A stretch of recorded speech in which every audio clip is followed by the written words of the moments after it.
I am so excited about this whole series that we're going to be going through, that I'm going to be teaching you a new technique or a new finish every month.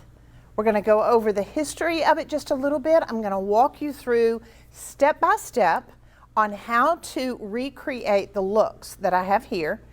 And then afterwards, we'll be doing our live Zoom to be able to answer your questions and to be able to go over this a little bit more in depth.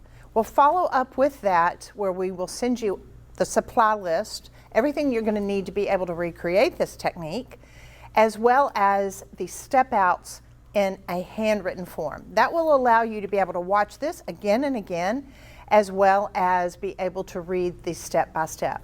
Then, in our second Zoom, we're going to go over how to build a business, what you need to be able to learn to build your brand, what you're going to need to be able to do as far as pricing and executing the technique or the finish that I showed you in this first Zoom.